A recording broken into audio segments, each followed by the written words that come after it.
Welcome to science academy. நாங்கள் நித்யா கணேஷ். +2 எக்கனாமிக்கில் இருந்தும் 6th standard அப்படி கண்டினியூவாக நம்ம வந்து இந்த முக்கியமான பாக்ஸில் இருக்கிற தகவல் பார்க்க போகிறோம். ஓகேங்களா? இப்போ இந்த +2 நாட்டு வருமானம் அந்த லெசனில் பார்க்க போகிறோம். ஃபஸ்ட்டு பாருங்கள். ஒரு நாட்டில் உள்ள உழைப்பும் முதலும் சேர்ந்து அங்குள்ள இயற்கை வளங்களை பயன்படுத்தி பண்டங்கள் பணிகளை உற்பத்தி செய்கின்றன. இதுவே நாட்டின் நிகர ஆண்டு வருமானம், நாட்டு வருமானம் அல்லது நாட்டு ஈவு தொகைன்னு சொல்கிறாங்க. யார் சொல்கிறாருன்னா ஆல்பர்ட் மார்சல். ஓகேங்களா? இவர் என்ன சொல்கிறாருன்னா ஒரு நாட்டின் உழைப்பு முதலும் அங்குள்ள இயற்கை வளங்கள் பயன்படுத்தி பண்டங்கள் செய்கிறாங்க. ஓகேங்களா? அந்த பண்டங்கள் வச்சு தான் பணி உற்பத்தி செய்வாங்க.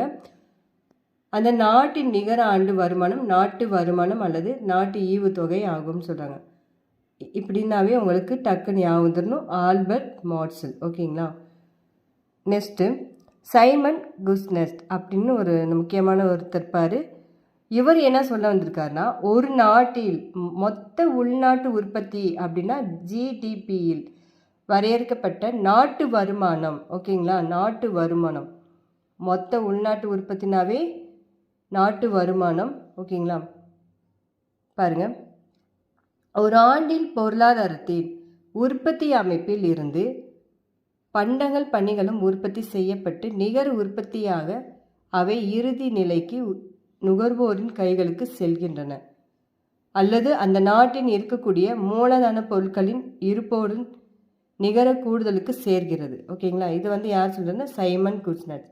என்ன சொல்ல வராங்கன்னா ஒரு ஆண்டு பொருளாதாரம்னா ஒரு வருஷத்துக்கு தேவையான பணிகள் செய்வாங்க. பண்டங்கள் உற்பத்தி செஞ்சு அந்த பணிகள் செஞ்சுருவாங்க. அந்த இது உடனே என்ன பண்ணுறாங்கன்னா, அவங்களுக்கு கூலி கொடுக்கணும்ல, அமௌண்ட் கொடுத்துருவாங்க. நுகர்வோர்களுக்கு அவங்க கைகளுக்கு இந்தாங்க அப்படின்னு சொல்லி உற்பத்தி செஞ்சது கொடுத்துருவாங்க.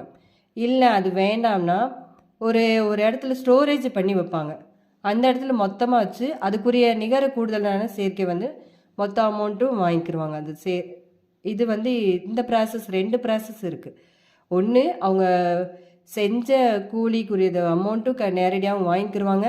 இல்லை மொத்தமாக ஒரே இதுலேயே இது பண்ணிவிட்டு அந்தமாரி ப்ராசஸ் பண்ணி பொருட்களை விற்றுட்டு அந்த காசு வாங்கிக்கிடுவாங்க.